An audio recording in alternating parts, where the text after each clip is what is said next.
Ladies and gentlemen, welcome to Roger's Kakasungura. Once again, we are growing at a very high speed. We are at 16,000 subscribers, and I believe in the next 1 week or two, we will click 20,000 as per our target says. Ladies and gentlemen, as usual, I will be mixing Swahili and English so that my point can be home clear and precise. If you're watching this video, kindly make sure you click the subscribe button, and that's the only way you can support me. And remember to turn on your notification bell. Somebody may ask, why should I turn on my notification bell? So that once I upload a video, you are notified when your bundles are on. Kura zimeisha, wapenzi watazamaji. The election is over, and William Ruto has been declared the president-elect as per the IEBC and not as per the Azimio One Kenya Alliance coalition.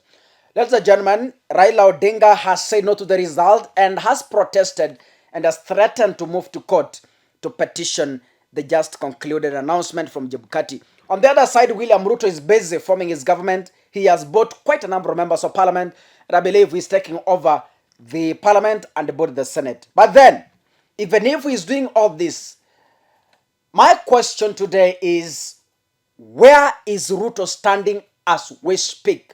What is the status of Deputy President William Samoei Ruto? Ladies and gentlemen, I will be using some examples here to give you reasons why Uhuru Kenyatta is not moving from power any soon, unless we have people intervening from the Western countries.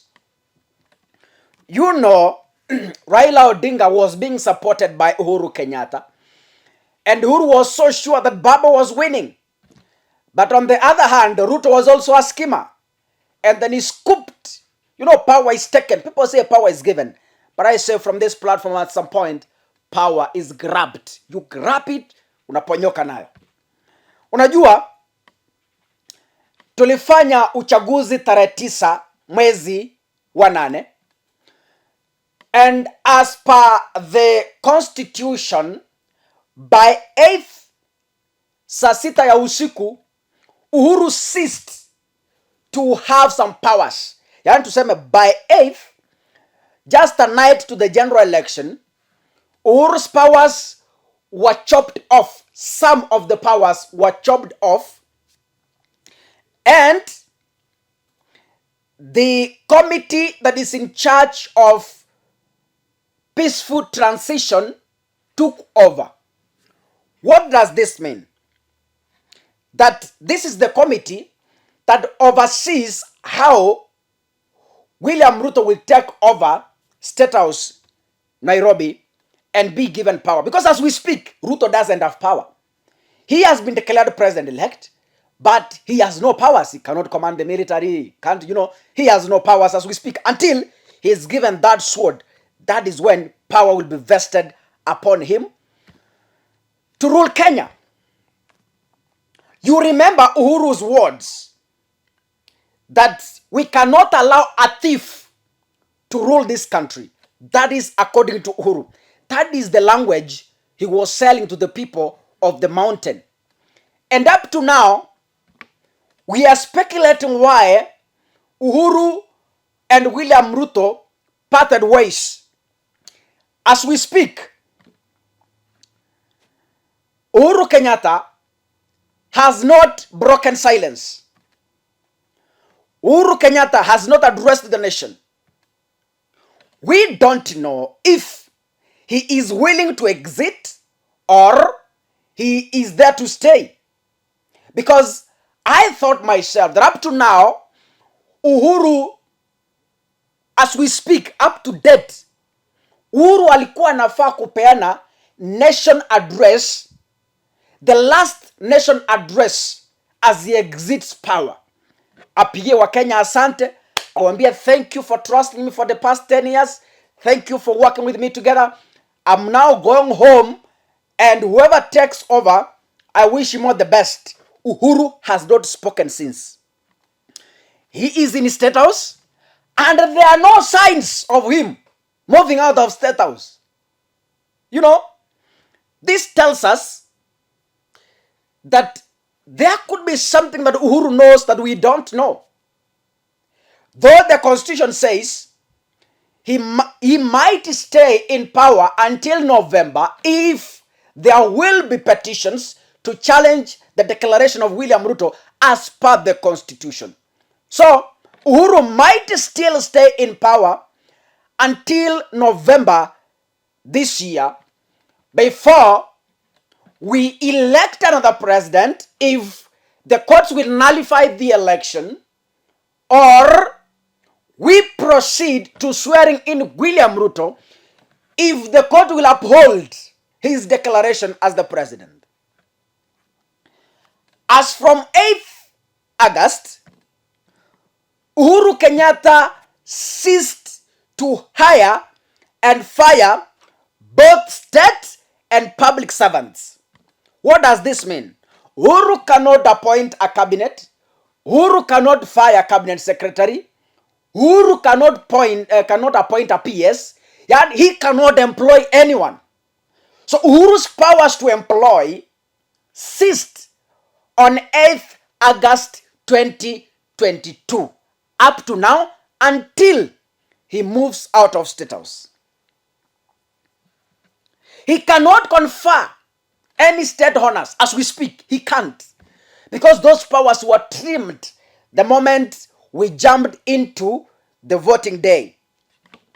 What he can see, as per what I researched from a Kenyan constitution, what he's able to do, he can only oversee government operations as a caretaker president. That's what he's supposed to do. He does not have power to nominate or appoint judges, among other many powers that were trimmed from him. But today, Uhuru Kenyatta has done something that has left Kenyans in limbo.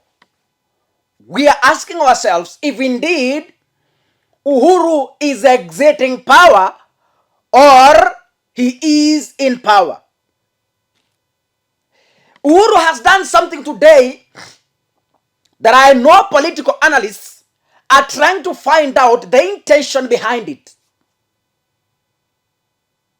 Ladies and gentlemen, today, Uhuru has appointed the retired VC of the Kenya Defense Forces, the one who just retired, Franklin Muhalu. He appointed him as the chairperson of the Kenya National Shipping Line Board for a period of 3 years. Uhuru is exercising the powers he doesn't have as per the constitution, because right now he cannot hire or fire a state or public servant.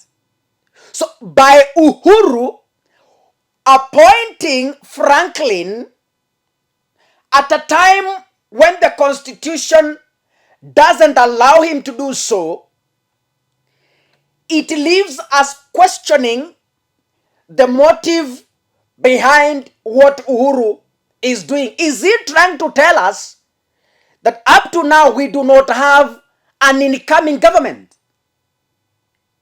Is Uhuru trying to tell us that he still has more days in government than the stipulated caretaker days? Is that what Uhuru is telling us?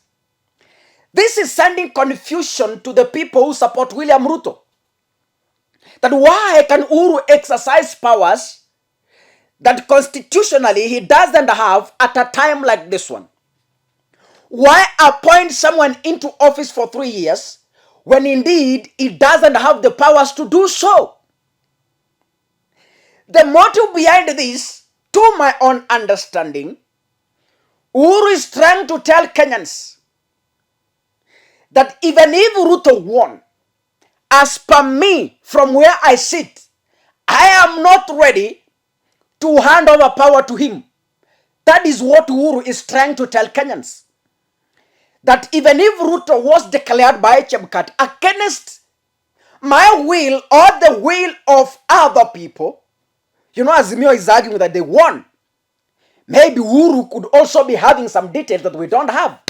So, Uhuru has publicly announced to Kenyans, not only Kenyans, but other nations, that by doing so, I have not still seen any competent person to take over from me if Raila was not declared the president.